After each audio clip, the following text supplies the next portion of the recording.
Senhoras e senhores, neste momento convidamos o senhor Ha-Joon Chang, professor da Universidade de Cambridge, para proferir a sua palestra, intitulada O Desenvolvimento Tardio. Uma salva de palmas, com o apreço que merece.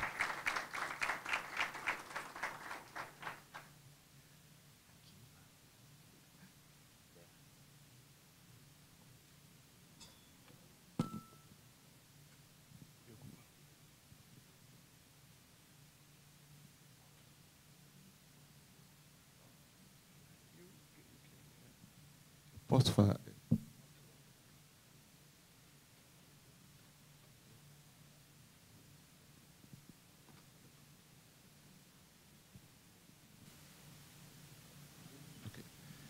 Bom, vamos dar início à sessão. Eu sou o moderador da mesa, não da mesa, da conferência, né? Só queria, inicialmente, falar algumas palavras do professor Ha-Joon Chang. É um dos maiores especialistas em desenvolvimento econômico no mundo, né? Professor da Universidade de Cambridge, autor de uma infinidade de livros tratando sobre desenvolvimento econômico. Não é só professor de desenvolvimento econômico, o Ha-Joon é militante de desenvolvimento econômico, tanto que ele tem uma grande preocupação de não apenas publicar em termos acadêmicos, mas várias das publicações dele são feitas para pessoas que lidam não necessariamente com a academia, com desenvolvimento econômico, mas são textos que tentam tratar para pessoas que não estão na academia, que estão fora, que estão trabalhando. Por exemplo, se você pegar o Rethink Development Economics, que é um livro que ficou famoso, é um livro extremamente didático para praticante de desenvolvimento econômico. Então, é com muita honra e satisfação que o Chang atendeu o nosso convite, né? Eu conheço o Chang desde a minha época que eu fiz doutorado lá em Cambridge. A gente já teve oportunidade. Eu morava em Cambridge na época, né? Não estudava em Cambridge, morava em Cambridge. Minha esposa foi aluna do Chang, e por isso a gente teve vários contatos.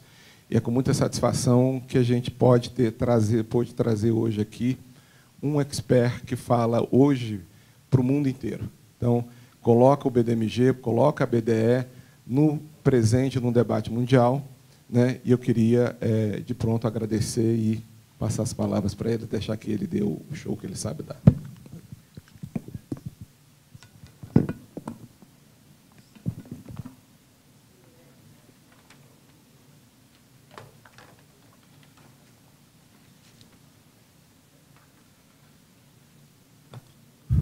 Yeah. Well, thank you, Crocco, for that very generous introduction, and thank you everyone for coming to listen to me. I am very honored to be here in this very important conference happening at a very important juncture, not just for Brazil, but for the whole world economy. I mean, I could go into that, but that is not the main point of my presentation. Today I want to discuss the role of the state in economic development.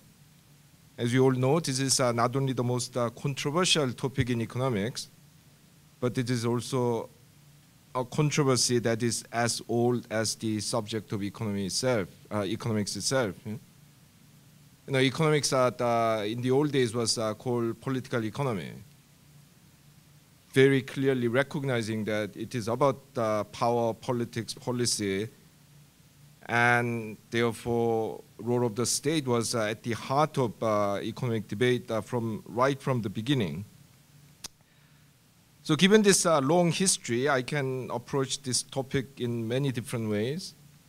I could become very philosophical, but I'm not going to do that. I'll start with a couple of stories that will take us into history of capitalism itself.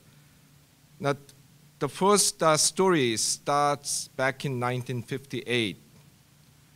In that year, Japan tried to export its first passenger cars to the United States.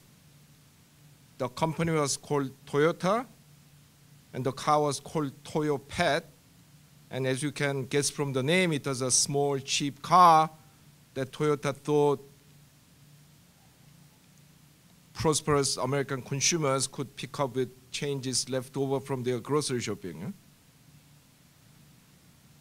Unfortunately, this was a total flop because the car looked like this. Would you buy something like that? I wouldn't.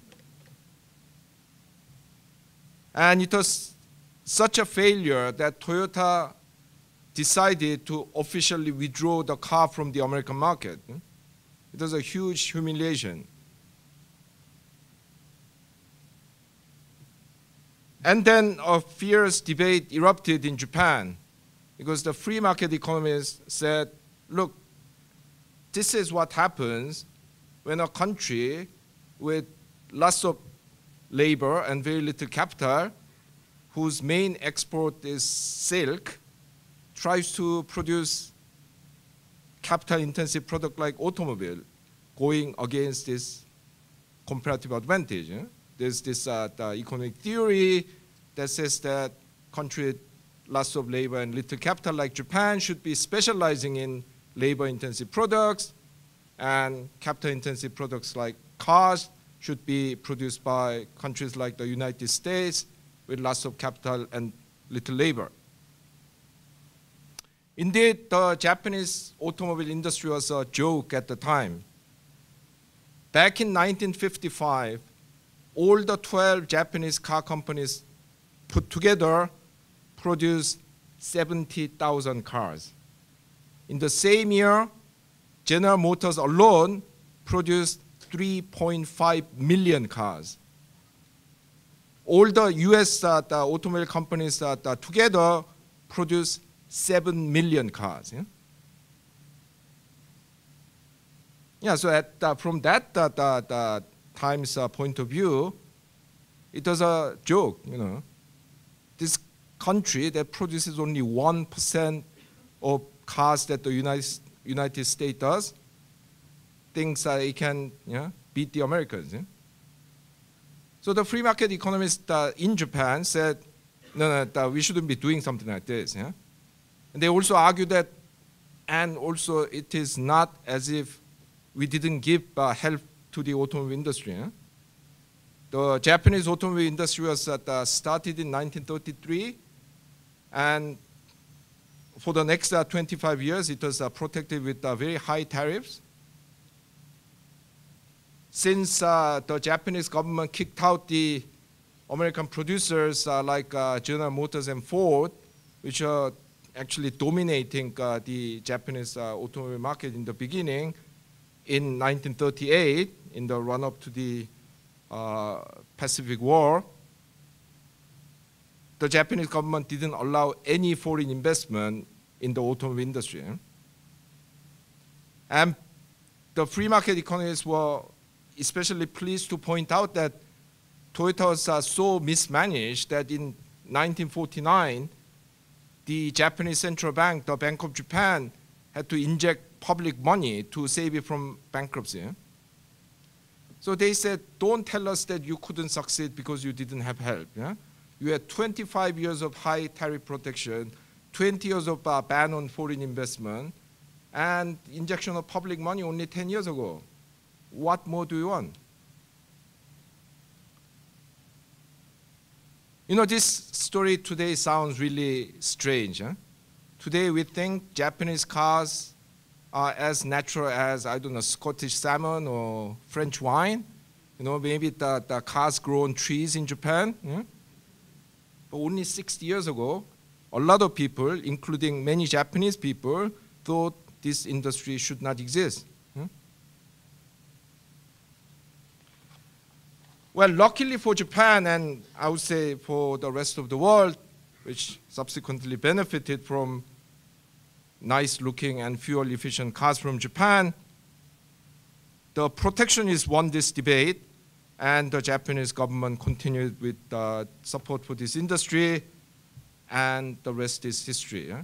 By the 1970s, Japan conquers the small car market worldwide, by the 90s, it starts producing luxury cars. You know, I still remember when Toyota first announced that they are going to build a luxury brand called Lexus.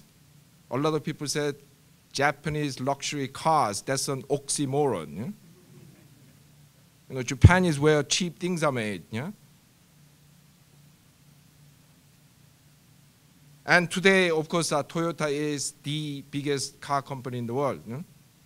And Toyota cars look like this. Yeah? Now that you can buy that. Yeah? So when you meet a free market economist next time, ask him what car he drives. Yeah? If he drives a Japanese car, he doesn't know what he's talking about. Yeah? Because the Japanese cars exist only because Japan went completely against the kind of economics that he teaches. Yeah? So check with your friends. Yeah? An even more outrageous story comes from my native country, South Korea, which I'm from now on going to refer to as simply Korea for convenience sake. In 1965, the Korean government applies for a loan from a consortium of international donors to build a steel mill. This application is rejected by this consortium on the advice of the World Bank, which was acting as an advisor for the consortium. The World Bank argued, first of all, that the project went against the country's comparative advantage, completely. This was a time when South Korea's per capita income was less than 3% that of the United States. In 1965, South Korea's per capita income was $109. The US per capita income was $3,828. And for comparison, in the same year, Brazil's per capita income was $261, 2.5 times higher than that of South Korea's. So, you know, the World Bank pointed out this is a country that has very little capital, lots of labor. Its main exports items are primary commodities like tungsten ore, rice, and fish, and some labor-intensive manufacturing products like cotton textile. What are we talking about here? You know, this country has no business in producing things like steel. Yeah? The World Bank also pointed out that Korea didn't even have enough raw materials. It produced some iron ore, but not enough. And it didn't produce any coking coal, which is the other crucial ingredient in modern steel making. If it was today, it could have imported these things from China, which produce both these things. Yeah? But this was at the height of the Cold War. There's no trade whatsoever between communist China and capitalist South Korea. So where was the closest place they could import iron ore and coking coal from? Australia, Canada, 6,000 miles away. Yeah? You know, there are some countries which produce a lot of these raw materials. For example, Sweden produces a lot of produced a lot of high quality iron ore, and this is one reason why Sweden developed a steel industry, but Korea didn't even have that. To make it worse, the company was supposed to be set up as a state-owned enterprise. The Korean government argued that no private sector company is willing to take the risk. And it said, in order to make it work, we have to give it a statutory monopoly, because otherwise it may not make enough money. And to make it even worse, they appointed as the CEO a former general with only a few years of business experience as the head of state-owned tungsten mining company. This was a time of military dictatorship, so they appointed a general. So the World Bank said, how come this country thinks it goes against all known wisdom in economics, going against comparative advantage, no raw material, state-owned enterprise, monopoly, a non-expert as the CEO, and they think they can make it work? No, please don't lend money to these people. So Korea had to find money from elsewhere. 3 years later, in 1968, it signs this political deal with Japan and gets reparation for Japanese colonial rule that happened between 1910 and 45. And they used that money to set up this steel company, which goes into production in 1973. And by the mid-1980s, it becomes one of the most efficient steel makers in the world. And today, this company known as POSCO is the third biggest steel maker in the world.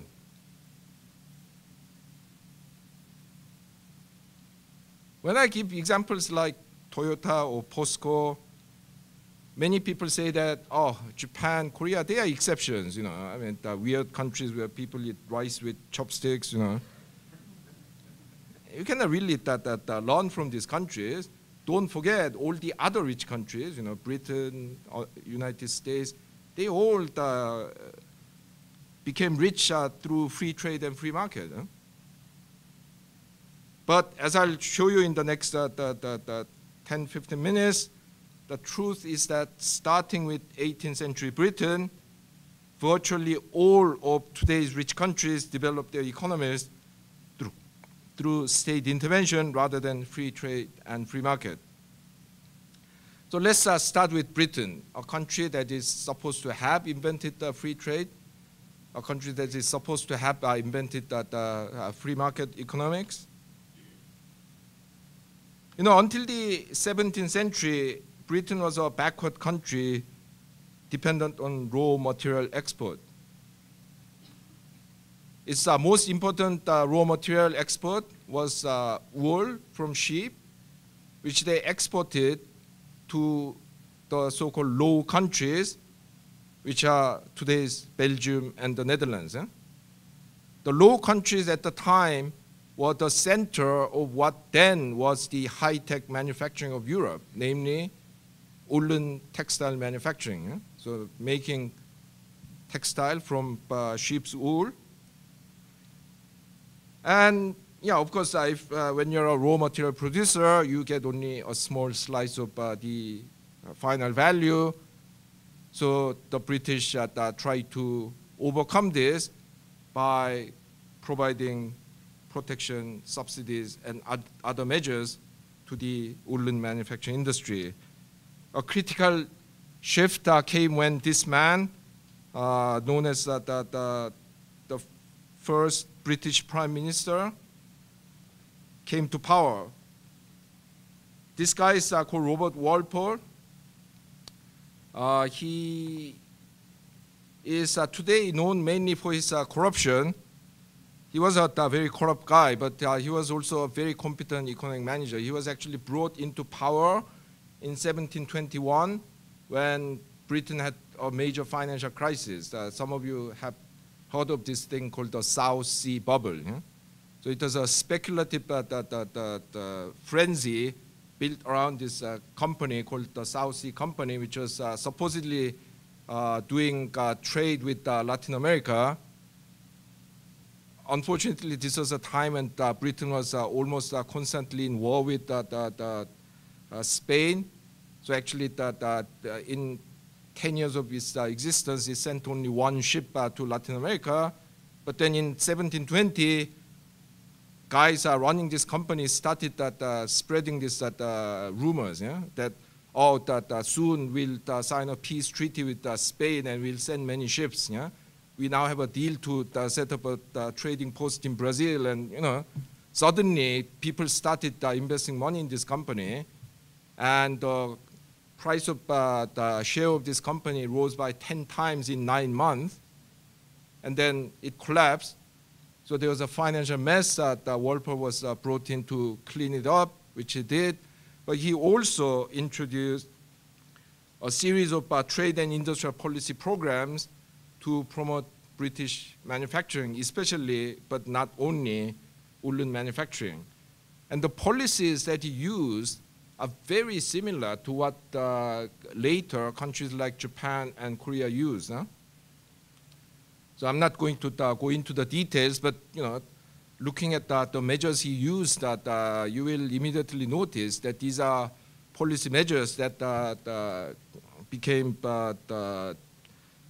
very closely associated with the East Asian development model.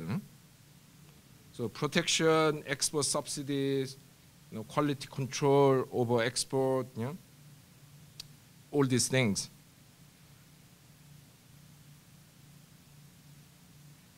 And between Robert Walpole's government and the mid-19th century, when Britain adopted free trade, this country implemented a most aggressive protectionist program. So if you look at this table, you will see that in 1820, for countries for which the data available, Britain had the highest industrial tariff rate by far.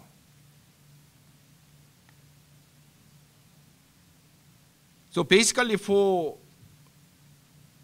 120, 130 years between Walpole and Britain's adoption of free trade in the 1860s, this country had one of the highest industrial tariff rates in the world. And people think they invented free trade. And it was on the basis of these historical facts that Friedrich List, the 19th century German economist, who is today commonly but mistakenly, as I'll explain soon, known as the father of infant industry protection argument, condemned the British advocacy of free trade in the 19th century as an act equivalent to kicking out the ladder. So what is he saying here? He's basically saying, well, the British, the British tell us, the Germans and the Americans, these two countries very much identified with each other at the time, to adopt free trade. But when you actually look at British history, did they achieve their current status through free trade? No, they did it mainly through protection and subsidies. So Britain telling other countries to adopt free trade is like someone climbing to the top with a ladder and kicking the ladder away so that other people cannot follow. I mean, you don't need to read that. The idea is all summarized in this cartoon on the cover of my 2002 book, which is translated into Portuguese. I think Chutando Escada is the Portuguese title.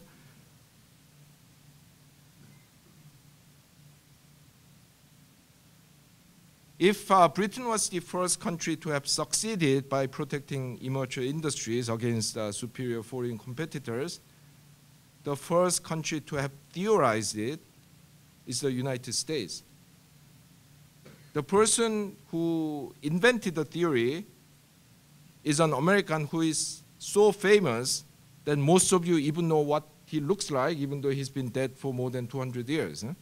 Well, except that you don't know who he is.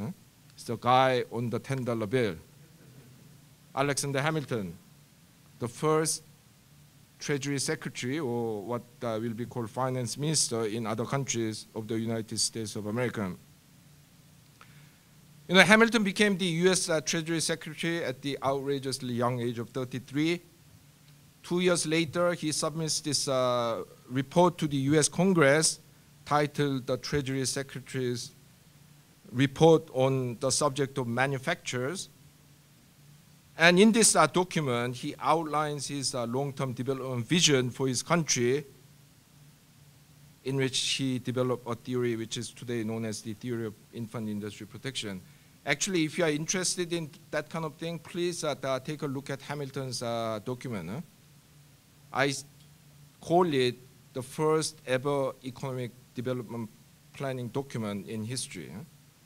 Because even though this is where he developed this theory of infant industry, he also talks about development of the banking system, government investment in infrastructure, development of government bond market, development of intellectual property rights system.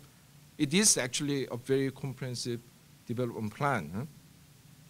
But it is in this document that he develops this idea called the theory of infant industry protection, which is a very simple but a very powerful idea. And to explain this in an intuitive way, I wrote in this book I published in 2007 called Bad Samaritans. In this book, I wrote a chapter titled, My 6-year-old son should get a job. Now, what is the story there?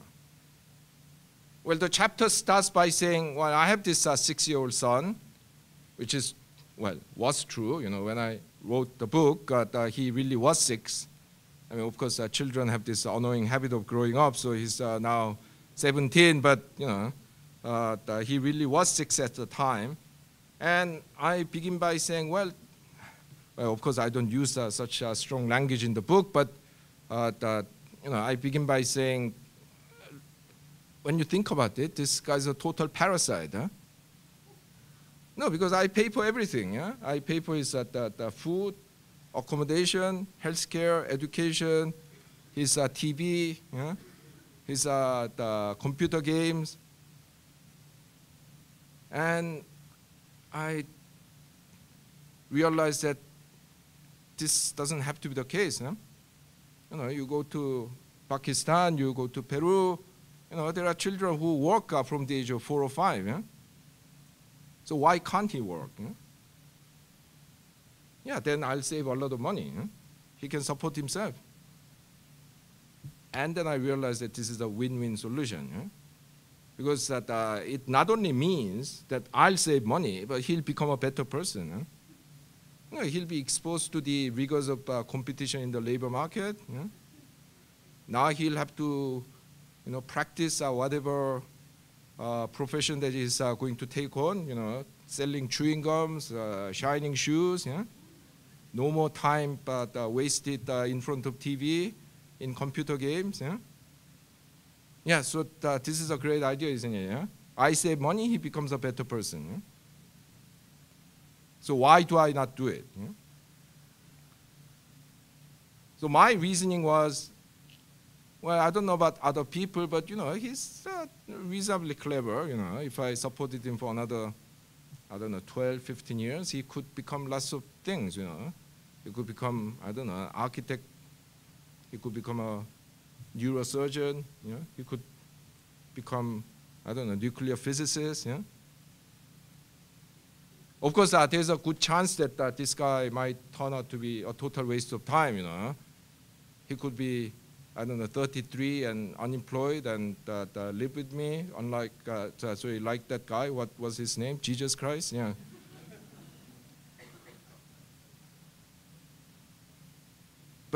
You know, my reasoning was, well, even there's, I don't know, 30% chance that he'll turn out to be a total waste of time.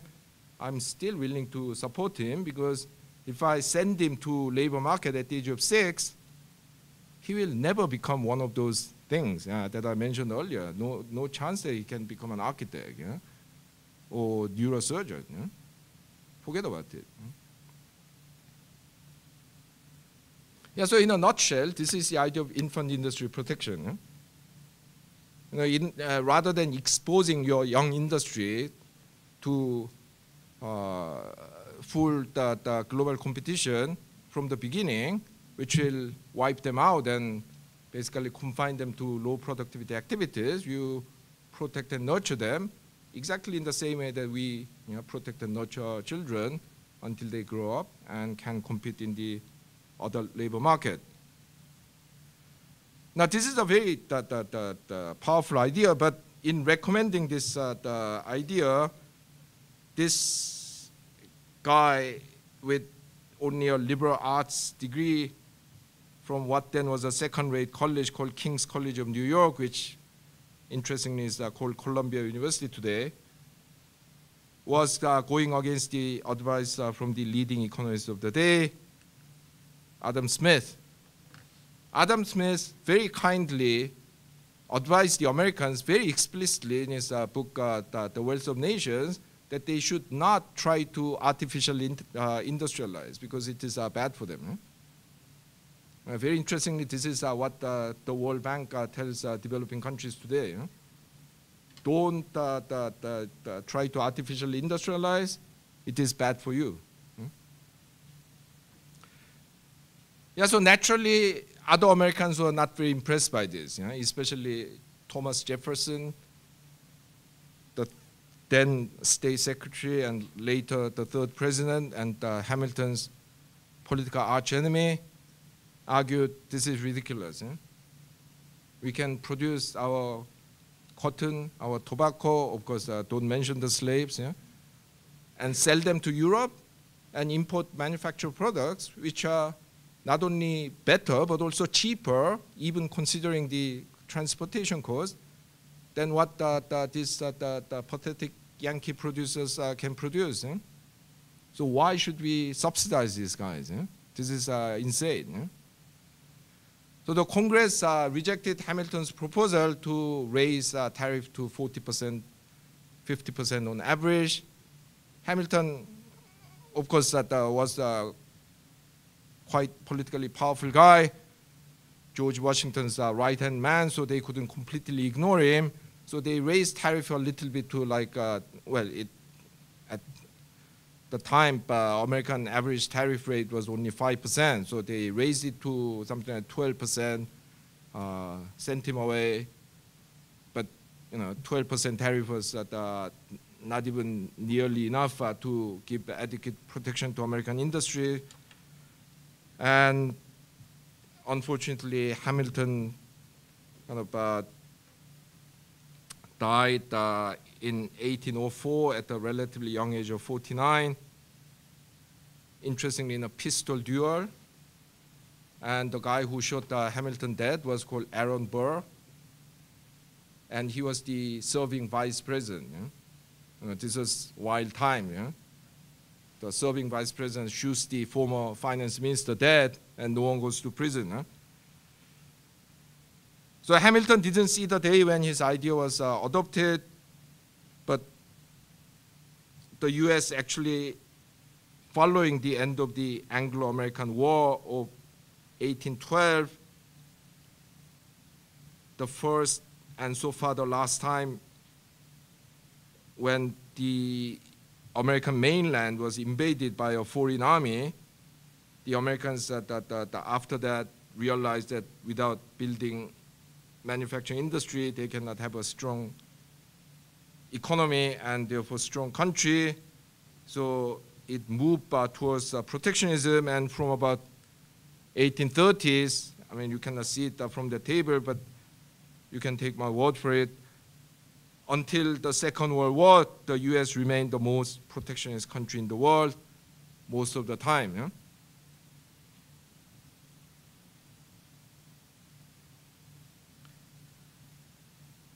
So these two countries, Britain and America, I mean, which are supposed to have invented free market and free trade, actually were the most protectionist country in the world. Yeah?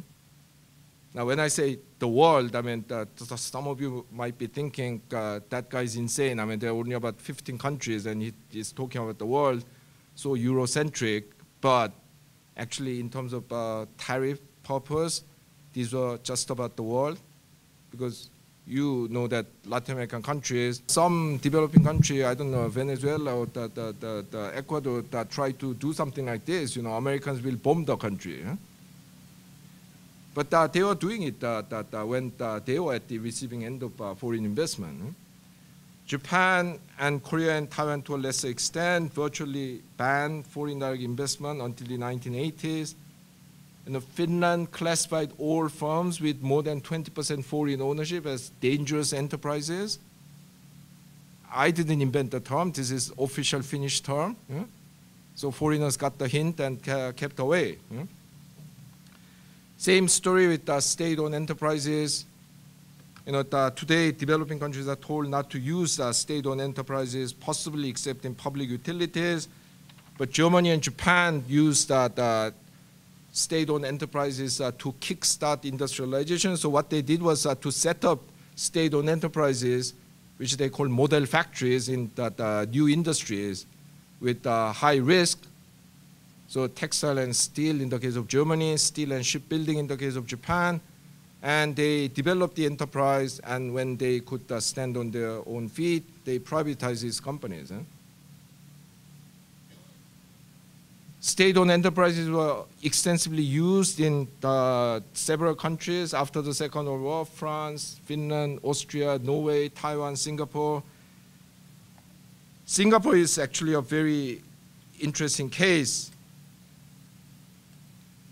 You know, I have this the thing I call the Singapore problem, which is the following. You know, when you hear about Singapore in the financial press, the Wall Street Journal, Economist magazine, or read about it in standard books on globalization, you will only hear about its free trade policy and its welcoming attitude towards foreign direct investment, which it has. But you will never be told that 90% of land in Singapore is owned by the government.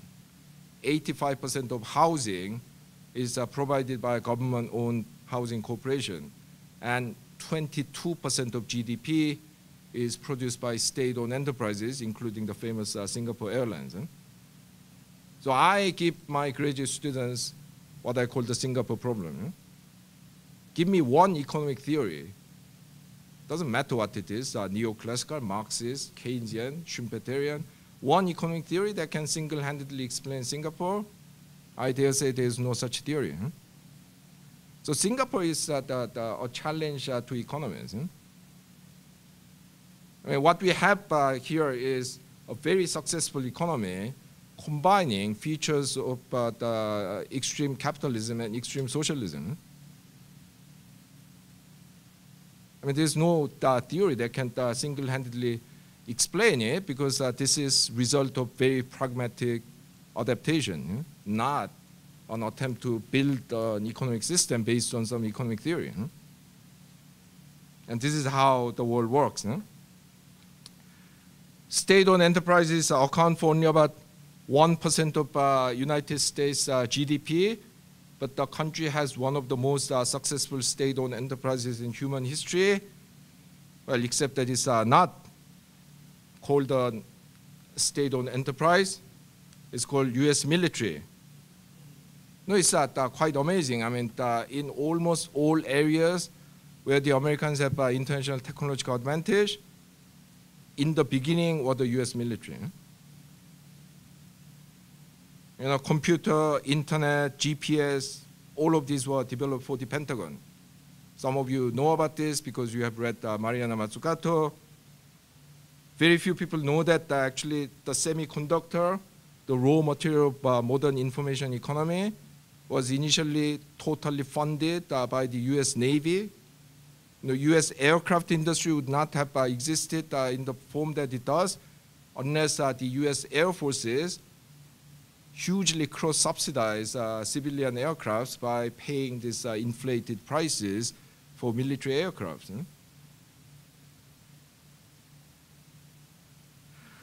So the history of capitalism is a bit like this. You know, when Joseph Stalin came to power, he didn't want the people to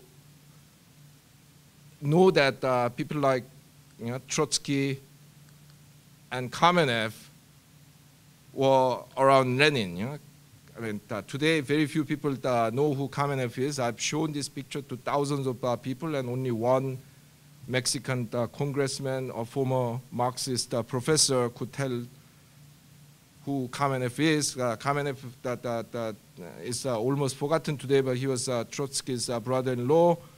He was one-time editor of Pravda. So he was quite a big shot. Now, when Stalin came to power, he didn't want people to see pictures like this. So he got the KGB to change the picture and say everything was done by Lenin single-handedly, well, with a bit of help from Joseph Stalin. Now, this is the power of technology. You know, today my son, the 17-year-old son, can do this with Photoshop very easily. But this was the state-of-art technology possessed only by the KGB at the time. Yeah? So they were going around showing these pictures, saying, well, there was no Trotsky. Yeah? Pictures don't lie. Yeah? Anyway, so the history of capitalism is a bit like this. You know, of course, at the center was the market, but then there was also protection and regulation, but then now we are told that it's all done by the market. Huh? Now, given today's economic orthodoxy, a lot of people find this very puzzling. They say, how is it possible that almost all the rich countries have developed their economies by going against the known economic theories like theory of comparative advantage and artificially, develop capital-intensive manufacturing industries using all these bad policies like protection, regulation of foreign direct investment, state ownership? Well, there's a simple answer. I mean, the simple answer is that the orthodoxy is wrong. Yeah? But let's explain a bit more why it is wrong. And most of the things that I'm saying in the next few minutes are not really original, but I thought it's good to have them all in one place. So there are well-known problems with dependence on primary commodities. So the famous Prebisch-Singer thesis, the long-term decline in the terms of trade for primary commodities against manufactured products. There's been a lot of debate on this, but I think the weight of evidence is that there is this decline. Primary commodity prices fluctuate quite widely, which makes macroeconomic management very difficult because your balance of payments is exposed to so many external shocks. Countries that rely on primary commodities are also vulnerable to technological shocks from innovation by the more advanced countries. So Brazilian rubber industry suffered a lot when the Russians and the Americans invented synthetic rubber, when the British and the Germans invented the organic chemistry, developing things like the chemical fertilizers and chemical dyes. Many Latin American countries went into depression because the natural products they were producing were not valuable anymore. Primary commodities also suffer from the so-called fallacy of composition problem. As you all know, this refers to the phenomenon that one or a few primary commodity producing countries may increase their export earnings by increasing the quantity they produce. But when all countries do that, all countries will collectively suffer from a collapse in prices. Now, this happens because production of primary commodities is relatively easy, and therefore there are many actual and potential suppliers. So when Vietnam decided to open up in 1986, it produced not even a bean of coffee. I mean, from about 10 years ago, it's the second largest exporter of coffee after Brazil. So it's that easy. And then there are many special benefits that the manufacturing sector brings to the economy. So first of all, it is a lot easier to raise productivity in manufacturing than in agricultural services. Well, for the simple reason that manufacturing allows more mechanization and use of chemical processing. I mean, agriculture is bound by nature. Very difficult to raise productivity there. Raising productivity in services is also very difficult. I'll get back to that issue later, but so manufacturing is subject to much faster productivity growth. Also, the manufacturing sector is what some economists call the learning center of capitalism, because that's where you produce capital goods and intermediate inputs that can be used by other industries to raise productivity.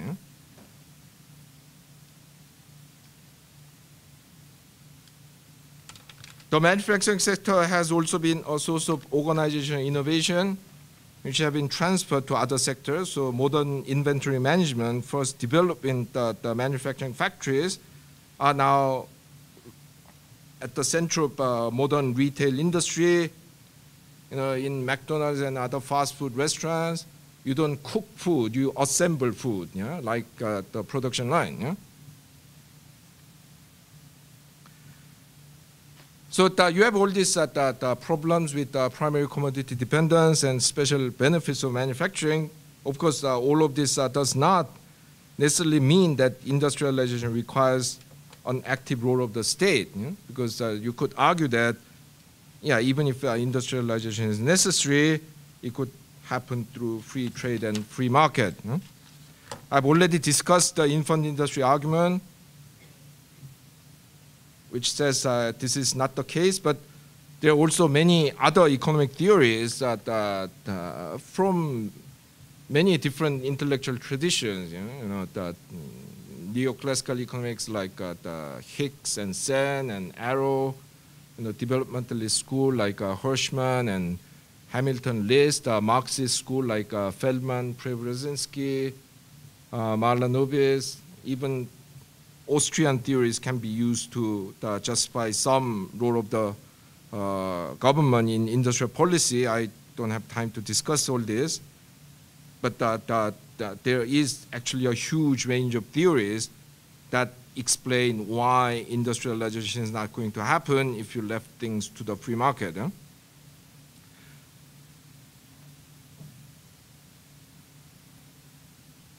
Well, against all this historical evidence and the theoretical arguments, people still argue, yeah, I mean, that might have been case with today's rich countries, but developing countries, they had terrible record with state intervention. I mean, when you go to, the Latin American countries, I meet so many like free market economies who keep talking about the bad old days of import substitution.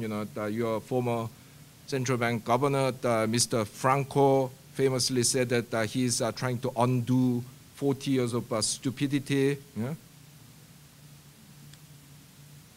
But actually, this is the one thing that you have to challenge all the time, because the record says that those bad old days of import substitution actually was much better than the subsequent neoliberal period. The per capita income in Latin America grew at the rate of 3.1% in the 1960s and 70s. In the next 35 years, it grew at 1/4 that rate, 0.8%. And neoliberal economists have kept saying that you have to accept increased inequality and maybe even some environmental degradation so that we can increase growth. Well, you may argue with that, but at least if they could deliver on that promise, I would have less problem. But their policies have given all the bad things, and lower growth, not just lower, far lower.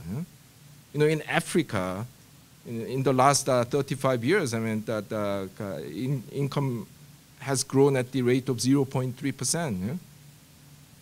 Now, this means that per capita income in Africa, on average, is only like 10% higher than what it was in 1980. China grows 10% in 1 year. So what are we talking about? Of course, this is not to say that there's nothing wrong with state intervention in the so-called bad old days. There are lots of problems, and we need to learn learn from those mistakes, as well as learning lessons from the more successful countries.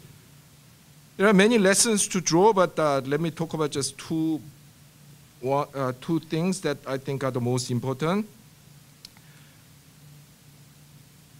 First, I think in many developing countries, including many Latin American countries, there were insufficient investment in the enhancement of productivity.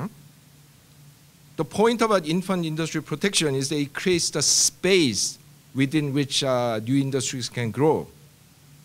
But these new industries still need to invest in new technologies, new machines, skills, education. And the government also has to invest in infrastructure, R&D, other things that help them increase their productivity.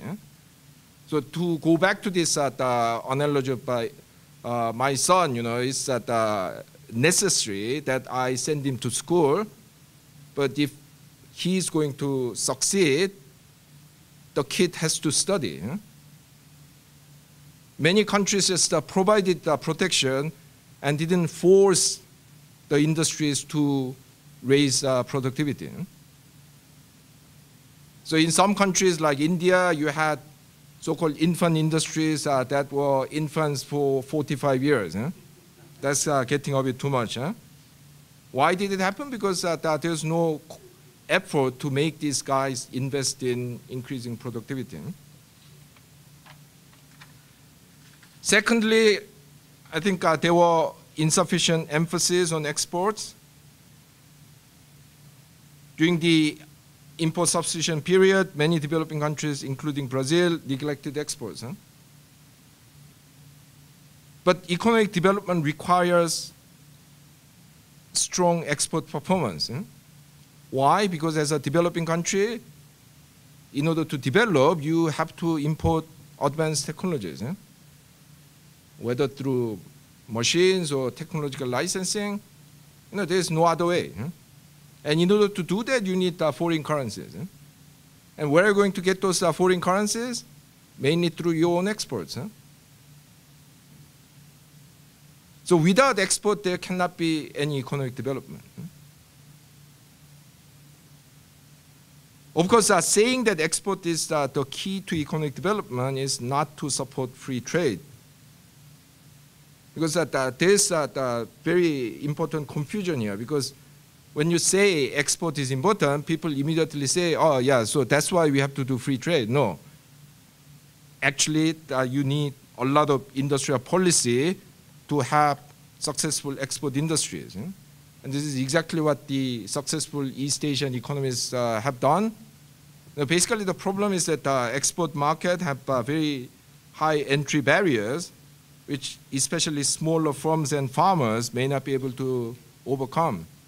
So you need a lot of public policy intervention to have successful export. So you need export subsidies, state marketing help, risk sharing schemes, initiatives to help exporters to meet quality standards, policies to help cooperatives among exporters. The Danish dairy industry was particularly successful in this regard. In the 19th century, the Danish dairy farmers got organized into cooperatives, and then the government gave a lot of support to them to develop dairy industry as the export industry.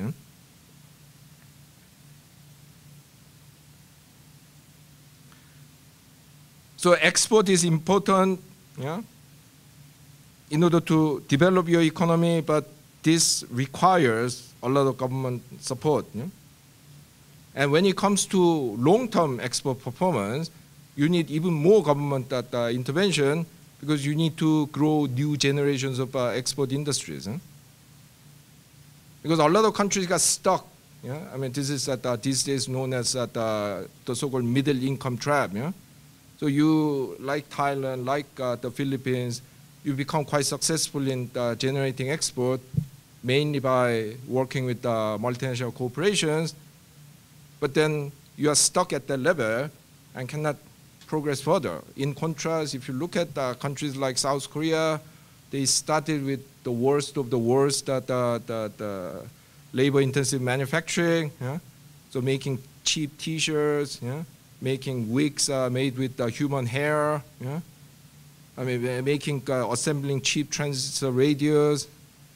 And at one point, South Korea was producing 90% of world Nike output.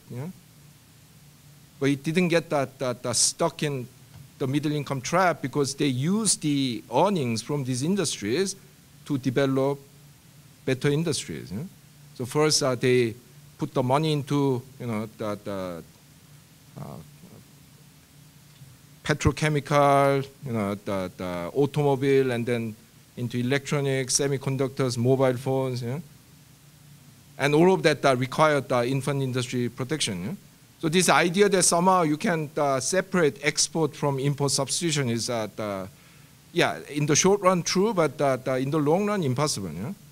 Unless you have continuously successful import substitution, you are not going to have long-term export success. Okay, so far I have argued that economic development requires industrialization, which in turn requires active role of the state. Even many people who agree with that overall view says, unfortunately, this is not possible anymore. The world has changed. So there are quite a lot of arguments along this line. The first is the argument of shrinking policy space. Yeah?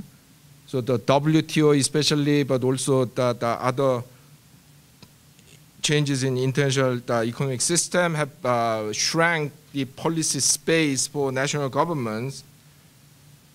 And this has made the nationalistic interventionist industrialization model impossible. Yeah?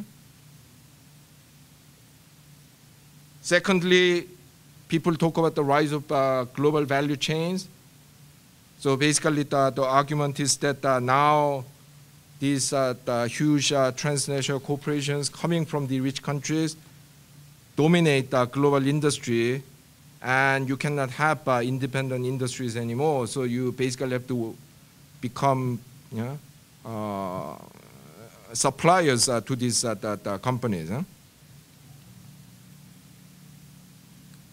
People have also argued that now we live in post-industrial knowledge economy, and therefore developing countries don't need to industrialize, or in case of countries like Brazil, which has achieved, well, which had achieved a considerable degree of industrialization, don't need to worry about deindustrialization. You know, Brazil has experienced a massive deindustrialization. In the 1980s, share of manufacturing in total GDP in this country was at the peak 34.5%. Now it's not even 12. Yeah? But people say, no need to worry about it. You know, manufacturing is a low-grade activity that poor countries like China do. You know, Brazil should develop on the basis of services and other things. Yeah? And finally, there are concerns about environmental sustainability. So some people argue that challenges of environmental sustainability require that developing countries need to refrain from industrialization because this will generate too much greenhouse gases. Now let's examine these arguments one by one.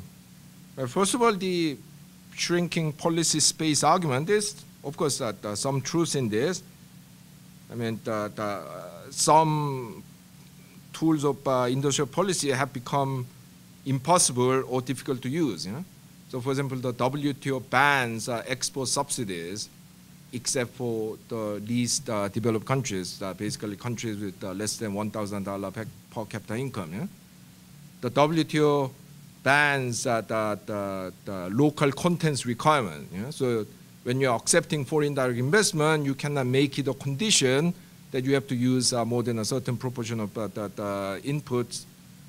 You have to buy more than a certain proportion of inputs from local suppliers. Eh? So there are things that you cannot use anymore. However, there are many things that you still can use, you know, tariffs, many kinds of subsidies, yeah? Many types of regulations on foreign direct investment. I mean, the WTO only regulates the trade-related policies, so there are a lot of non-trade-related policies that you can very legitimately use, you know, public investment in infrastructure, skills and R&D, government procurement programs, various types of investment subsidies. Now, having said that, a lot of these are actually banned by bilateral and regional agreements that include the rich countries. So you have to be extremely careful not to sign any of those. Yeah? Once you sign that, actually that argument is very true. Yeah? But the WTO still leaves a lot of room for the policy intervention. You know, I sometimes joke that the WTO has become the best friend of lazy government officials in developing countries. Because when the minister says, oh, Mr. So-and-so, why don't you try to do something like this? You know? All you have to say is, oh, minister, that's banned by the WTO. You know, the minister is not going to run to the library and go through 1,500 pages of WTO agreement. Actually, there are a lot of things you can do. On the issue of global value chain, you have to realize that these global value chains are nothing new. I already told you about Korea producing 90% of Nike shoes. Yeah? They have been always there, although they have, of course, expanded. So you can actually learn a lot from how countries like Korea and Taiwan started as the lowest level suppliers and have become successful industrial economies.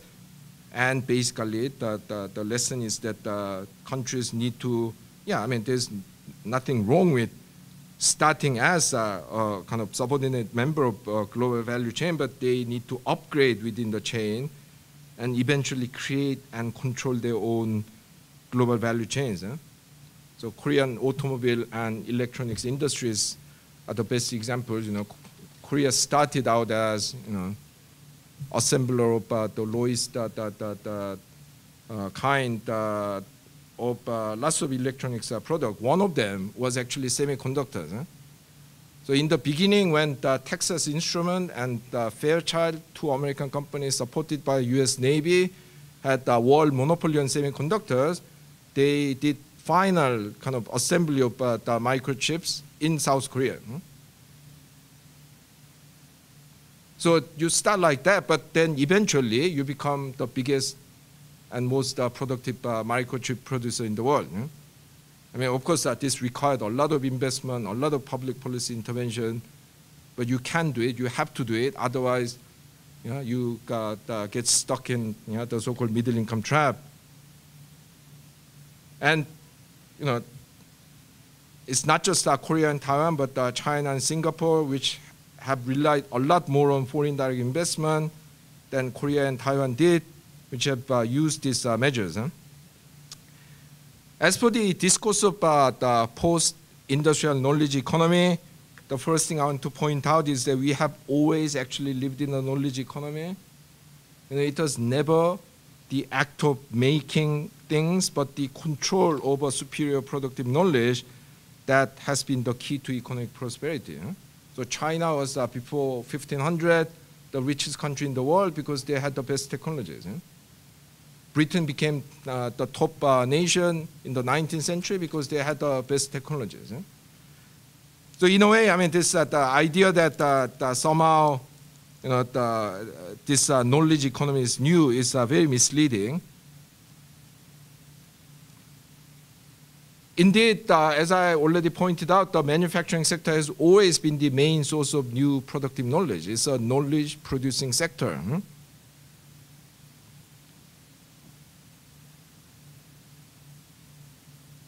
It is where most R&D is conducted. Even in countries like the US and the UK, where manufacturing output only accounts for around 9–10% of GDP, 60–70% of R&D is actually done in the manufacturing sector. So that is actually the knowledge economy. That is the knowledge sector.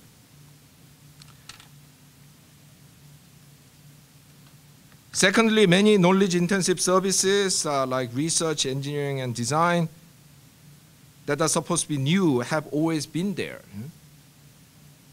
These used to be done in-house by manufacturing companies.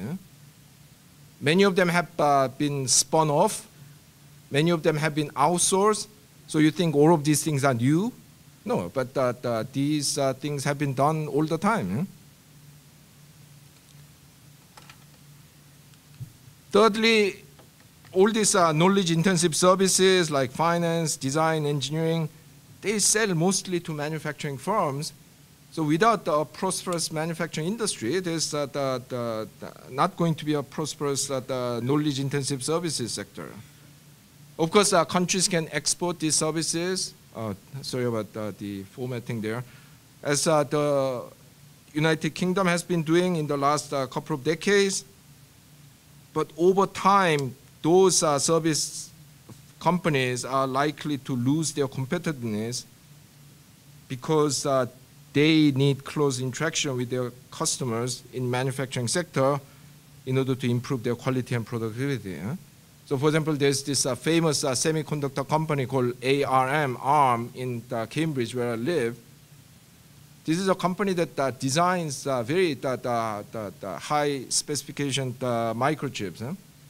They do not manufacture at all in the UK. They make everything in Korea, in Malaysia, in China.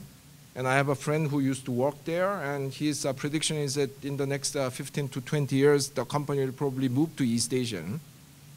Because it's very difficult to coordinate all of this long distance.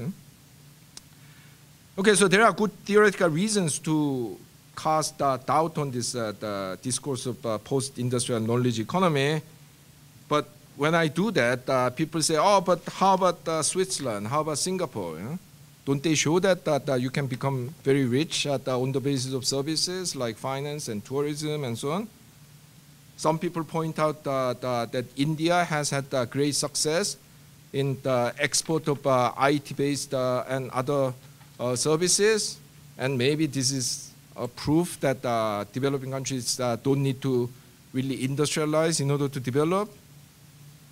But I say these people don't really know what they are talking about. Huh? Well, to make the point, I'll start with this movie. It's a very old movie, The Third Man. This was made in 1949, starring the famous the American actor Orson Welles. Now, this is a story about the black market in penicillin in Vienna right after the Second World War. So at the time, penicillin was produced only by the Americans and the British, and it was very precious commodity. So that there was a lot of black market in that. And in the story, Orson Welles appears as this evil character called Harry Lime. Now, the script for the movie was written by the famous British novelist Graham Greene, but there's one piece of dialogue, or in this case, monologue, that Orson Welles has supposed to have written himself. And it is where Harry Lime, his character in the movie, praises evil. So basically, his argument is being evil is actually good because it produces a lot of good things. So to make that argument, he compares Italy and Switzerland. So he says in Italy, for 30 years under the Borgias, you had everything bad about human nature, but they gave us the Renaissance. The Swiss lived in the 500 years of democracy and peace and brotherly love. And what did they give us? The Cuckoo Clock. Yeah, so this is the typical image of the Switzerland that people have. It's a boring little country where they make money by, I don't know, taking care of the illegal money deposited there by third world dictators and selling tacky souvenirs like cuckoo clocks and cowbells to American and Japanese tourists. But actually, quite amazingly, in that, well, those two very short sentences about Switzerland, there are no less than 5 false information. So let me explain what they are. Well, first of all, he talks about 500 years of democracy. Well, I don't know about other people, but I don't call a country where half the population cannot vote a democracy. The Swiss gave women votes only in 1971. Well, if you actually count these 2 rogue cantons which refused to give women vote in local elections, you are talking about 1991. So Swiss democracy is actually 25 years old, not 500 years old. 500 years of peace, well, not quite. They had a few wars with neighbors. 500 years of brotherly love, no way. I mean, they had 4 civil wars in 200 years in the 17th and 18th, between 17th and 19th century.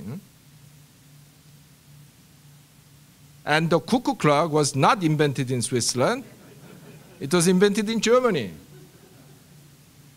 And finally, Switzerland is not a service-based economy.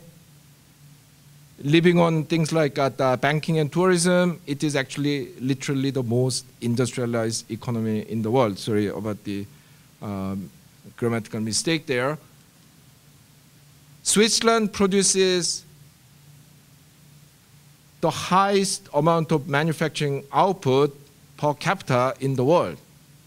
86% more than the Americans, 9 times more than that of China, the supposed workshop of the world, and a staggering 13.4 times that of Brazil. Of course, you don't see many made in Switzerland products. First of all, it's a small country, only 9 million people, but also because it specializes in what economists call producer goods. So machines, industrial chemicals, they produce relatively few things that ordinary consumers can see. Okay, there are all those watches that you cannot buy unless you're a Russian oligarch. And they produce some pharmaceuticals and cereals, but that's about it. Yeah? Most of it is actually producer goods. So you think they don't produce anything, but actually it's the most industrialized country in the world. Very interestingly, the other allegedly service-based economy, Singapore, is the second most industrialized in the world. No? How about India then? Isn't it at least possible to kind of develop some kind of service exports in IT and accounting and things like that? Well, they had some success, but their success stories are highly exaggerated. Between 2008 and 2016, India recorded a service trade surplus equivalent only to 1.1% of GDP, which covered only 14% of its deficit in merchandise trade.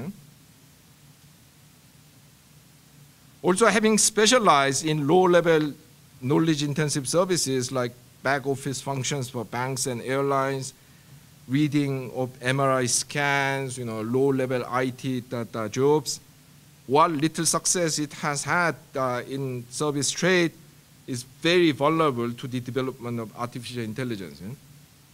Because this is where artificial intelligence is going to hit first. I mean, it's probably eventually going to hit us too, the economists and bankers and so on, but to begin with, it will be those low-level service workers in India that is going to be hit by it. So actually, this discourse of post-industrial knowledge economy is very misleading.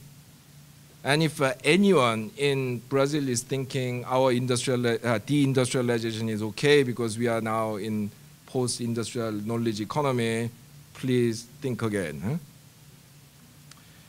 Finally, on the question of environmental sustainability, I would say the following. First of all, contrary to the conventional wisdom, the development of manufacturing sector is actually crucial in preventing and adapting to climate change. Of course, it is at the same time a major source of greenhouse gases, but without a strong manufacturing sector, we are not going to have the ability to develop alternative energy technologies. We are not going to be able to produce all those equipments needed for implementing those technologies like, I don't know, wind turbines and batteries and so on. And we are not going to, without a strong manufacturing sector, we are not going to be able to produce all these things that we need for adaptation to climate change, desalination plants, and the construction equipment and material to build flood defense walls and what have you. So for both preventing and adapting to climate change, manufacturing strength is crucial. And therefore, the rich countries and some developing countries with high technological capabilities like Brazil need to further develop their manufacturing industries that are related to the prevention of and the adaptation to climate change.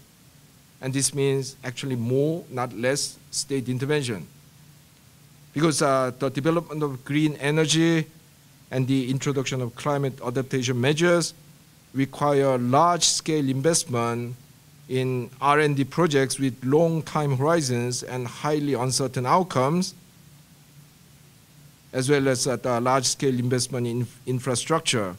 And these are things that private sector agents are notoriously bad at. And these are things that require exactly the kind of initiatives that this bank is thinking about.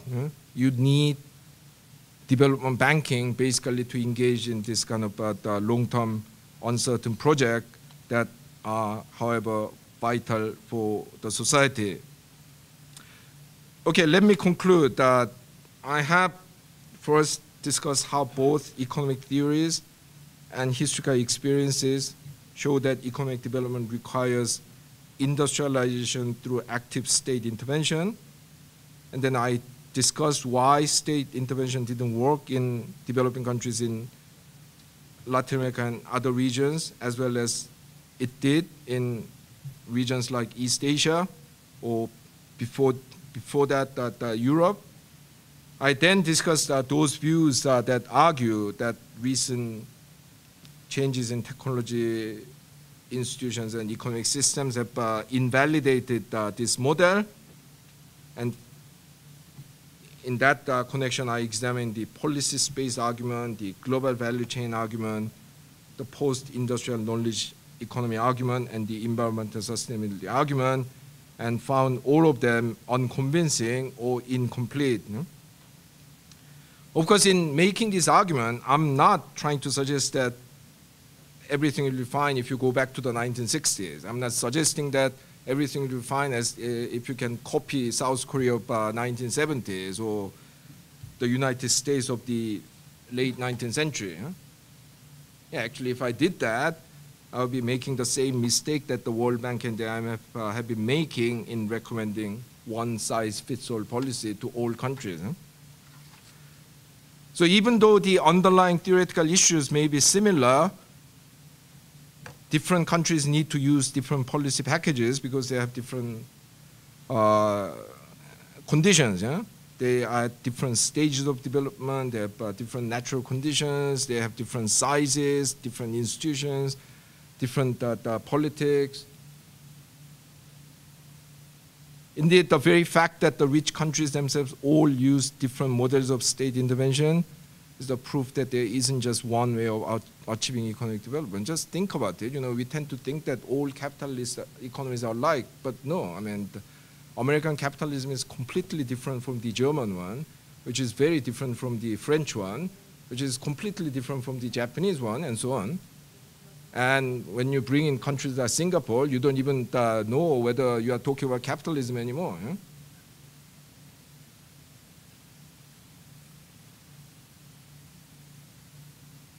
Moreover, as I suggested in discussing issues like the new global economic system or environmental sustainability, state intervention needs to constantly evolve according to changing conditions. Yeah? I mean, the global economy is organized differently. The power balance between the rich countries and poor countries have shifted. New technologies are emerging. So you cannot just say, well, this worked in Singapore in the 1990s, so we'll use this. No, you cannot do that. But in order to design the best development strategy, policymakers need to, first of all, learn the relevant theories, not just one kind of theory, pluralistic approach to economic theories, and to get the historical facts right, and three, correctly understand the ongoing changes in the real world. And I hope that my talk today has helped you in thinking through some of these issues.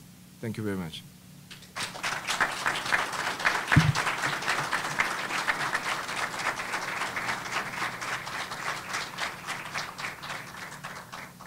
Thank you, Ha-Joon.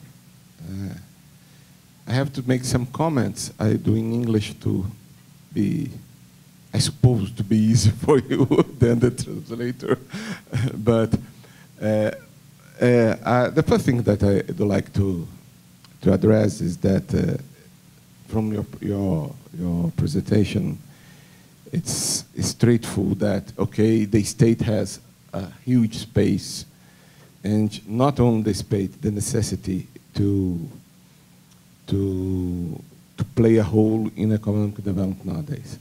But I do like to stress a little bit and try to get your thought about some issues that development is not about only economics. Development is about institutions, and not only economic institutions. It is also about social and political institutions.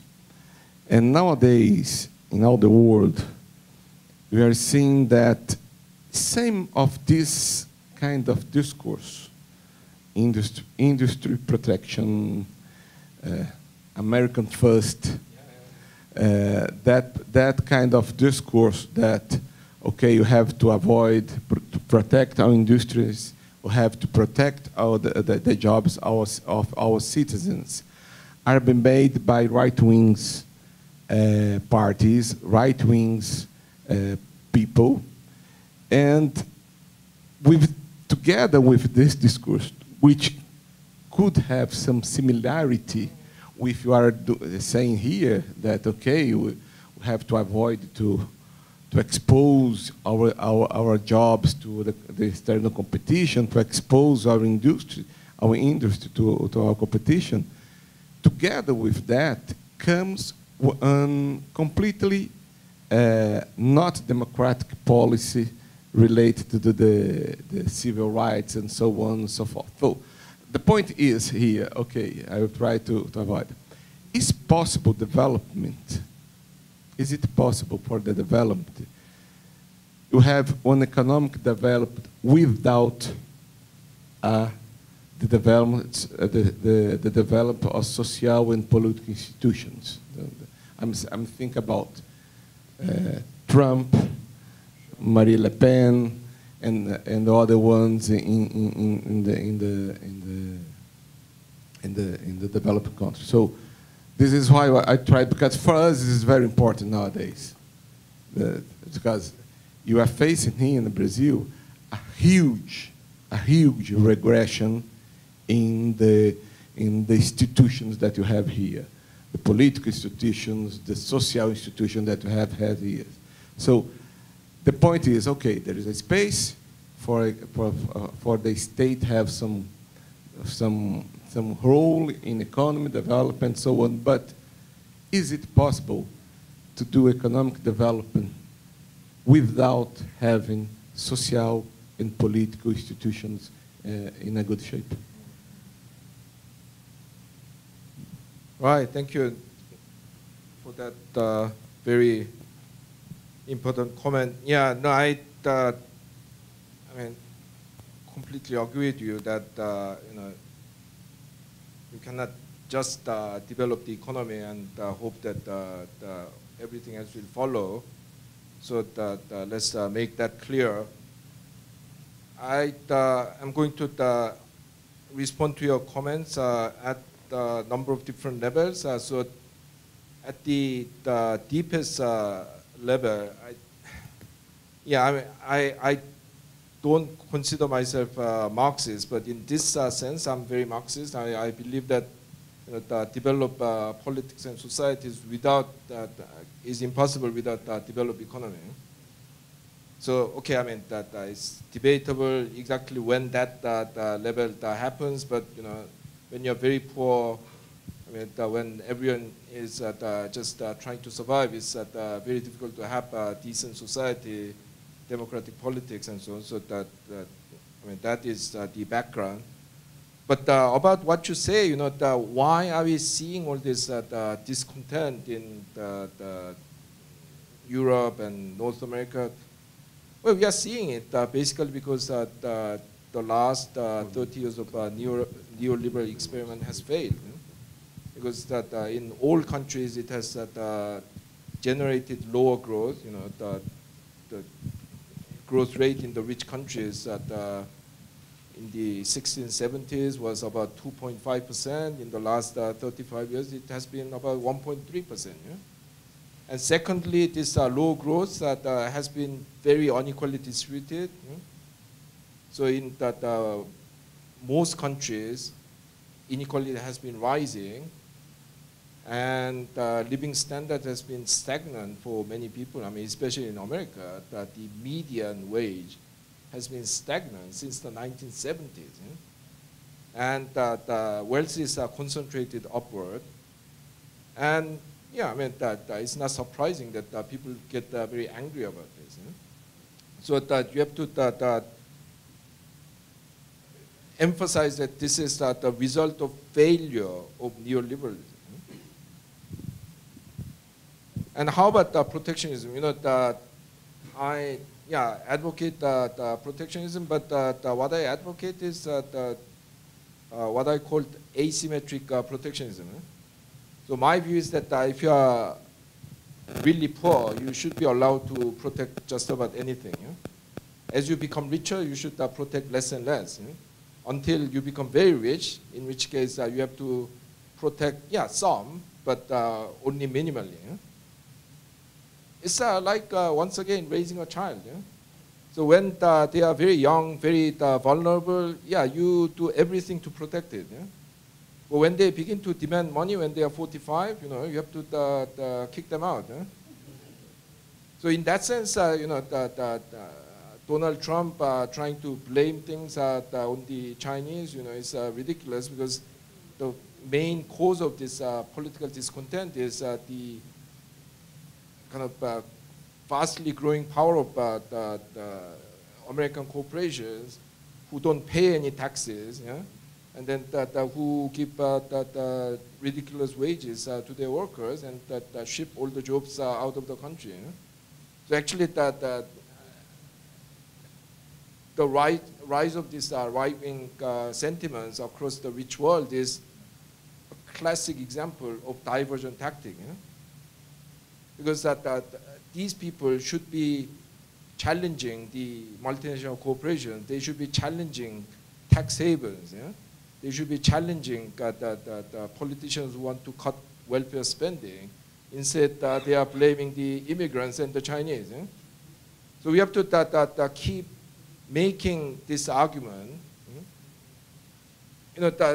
Unfortunately, the tendency has been for some people to just dismiss this sentiment as ignorant reaction. No, they have good reasons to be angry, but then exactly because of the manipulation by the establishment, they are blaming the wrong people. So it's a bit like, I don't know, I mean, these gangsters have invaded your house, and they are taking your bank account details and taking your money and so on, and a poor beggar who was passing by see one little piece of bread that is on the street because of this gangster invasion. He takes the bread, and then instead of attacking the gangsters, you are attacking this beggar. So I think it's very important for people like us to explain why this is happening and why all this is misdirected, exactly because that's what the establishment wants. They don't want people to pay attention to things like tax havens and the tax cuts for the rich people and so on. I mean, they want the general public just to blame the Chinese and the immigrants. Finally, despite having said that, you first need economic foundation to have a decent society, this is not to suggest that the relationship is automatic. Because there are countries which have experienced quite a lot of economic development, but haven't done very well in terms of democracy and social development.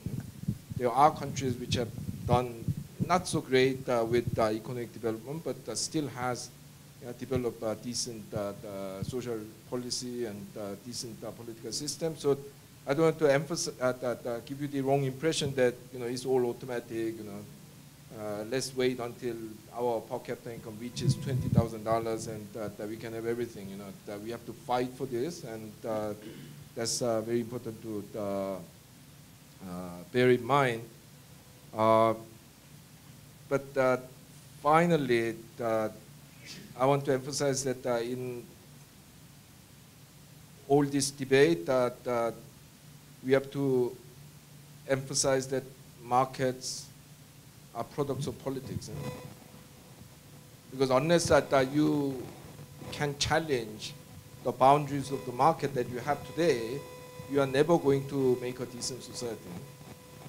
Yeah, so when they had child labor in England, when the government tried to regulate child labor, a lot of people were up in arms. They said, this is undermining the very foundation of a free market economy. These children want to work, these people want to hire them, what is your problem?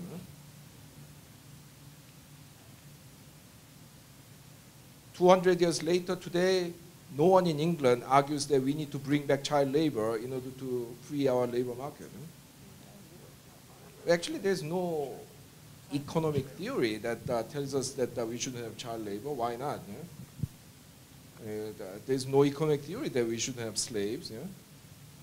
So basically, in order to create a decent society and decent politics, we should start by challenging this idea that market is some kind of a natural order.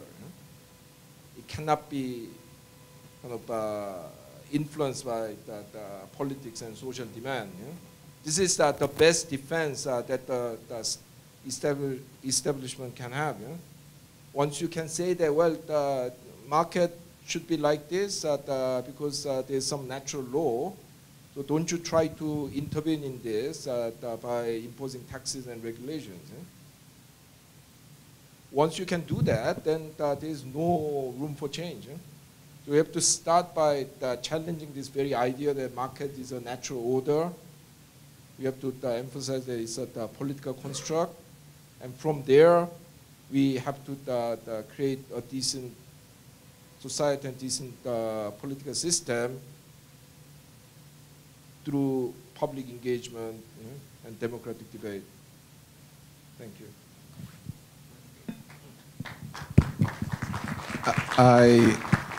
We have 5 minutes more, 10 minutes. Okay, so you can pick up some questions from the audience if someone wants. Let's pick up 2 or 3, if it's okay. It's okay? Alexandre, Moran, 2, other one, 3 there. Okay. Mr. Chang, I'd like to hear a little bit more about chopstick countries, especially China.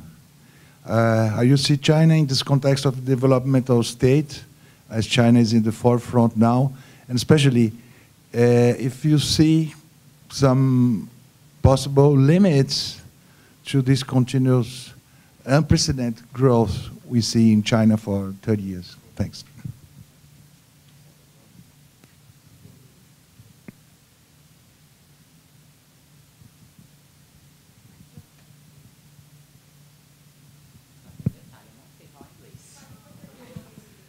Você traduz para mim, Crocco, por favor? Ah, sim.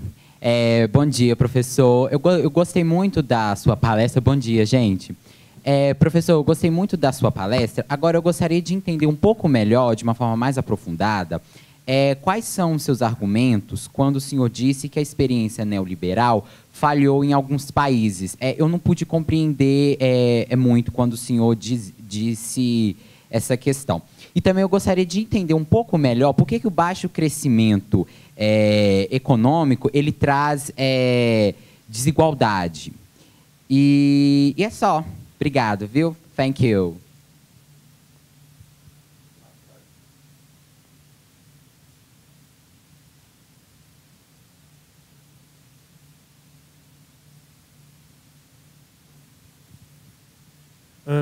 I would like to know if you choose this pattern to follow the government intervenings. I would like to know how do we choose, because there are several things that governments do that went wrong in the past, And this is a place that we help the government thinking what's better to the society. And what do you think? How could we choose between which are the best solutions, that the best things that governments could do to help the economy, to help the society, and what is wrong? How can we find the best way based on the historical examples that you had studied before? Thank you.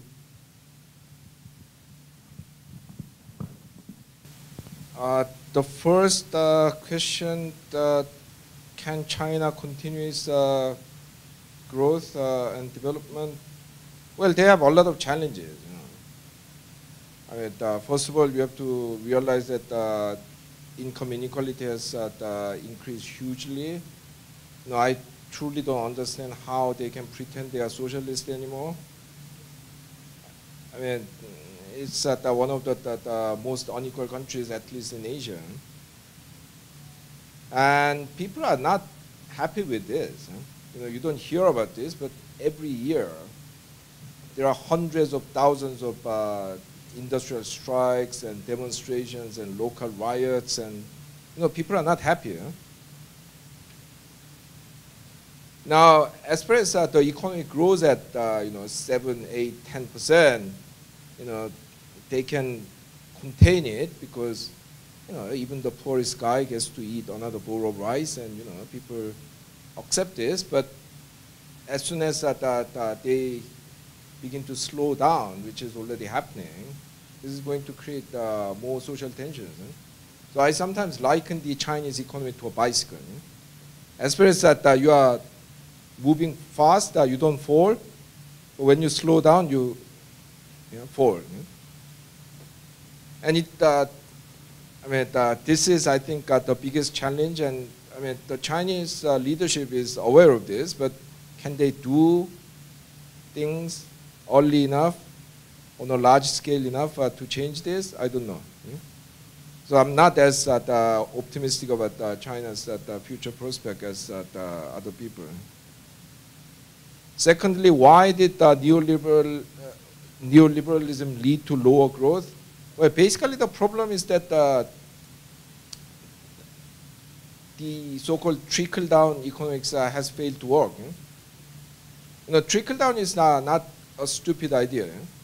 It simply says that you need to judge the consequence of some action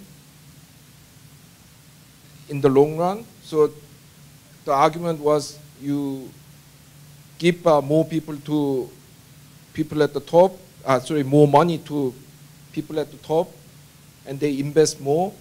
They can create more income, create more jobs, create more growth. It's theoretically possible, but unfortunately this hasn't happened. So in all countries throughout the neoliberal period, you basically have experienced fall in investment and consequent fall in growth. So basically, the rich people, the investors in most countries have failed to deliver their end of the bargain, so to speak, because the deal was that, okay, we give you more money, you use this to create more income and wealth. They haven't done that.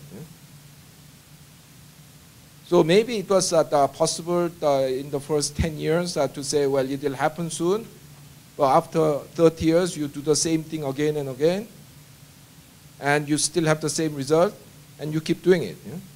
Albert Einstein once said the definition of madness is to do the same thing again and again and expect different results. Yeah, this is a classic case of madness. You have given tax cuts and deregulation and everything to the rich people for the last 30 years, again and again and again, and they continuously fail to deliver the increased investment and growth, and you still do it. I mean, Trump is doing it, again. Finally, how about the possibilities of government mistakes? Yes, I mean, like anyone else, governments make mistakes. So, you have to accept that there will be mistakes, but you have to minimize the possibility of mistakes, by making policy decisions in an informed way. Don't make it according to some ideology, whether it's left-wing or right-wing. Be pragmatic, know about the historical cases, real-life examples. And secondly, you, of course, also need to expose the policymakers to democratic scrutiny and debate. Because however competent they may be, however well-informed they may be, if they are not subject to this external scrutiny and debate, they can make more mistakes. I mean, saying that we shouldn't use government intervention because government can make mistakes is like, I don't know, proposing to ban cars because there are accidents. I mean, we still use cars because at least in the short run, the benefits are greater than the cost. Government policies like that. Yeah, you use these policies even though there's a chance of failure or whatever, because in the end it will bring more benefit. But saying that you cannot do this, cannot do that because there can be mistakes is like, well, I mean, if you take that view, you should never leave your room. Because if you get out of the house, there's a danger that you'll be killed in a traffic accident. Well, actually, you can be killed in your own house. I mean, there could be that problem with your electricity, and I mean, there could be fire, So I really find it unconvincing for people to say that there are all these mistakes and therefore government shouldn't be allowed to do things. Because you have to look at the cost and benefits. Eu acho que, pelo andar da hora, acho que nós devemos terminar agora. Eu chamo todos imediatamente para... Nós temos uma sessão logo a seguir com Desafio de Desenvolvimento com o Dr. Carlos Costa, diretor de Planejamento e Pesquisa do BNDES. Então, thank you very much e obrigado a todos. Vamos continuar os eventos. Obrigado. Como foi dito, agradecendo a participação dos nossos convidados que vão tomar assento no auditório.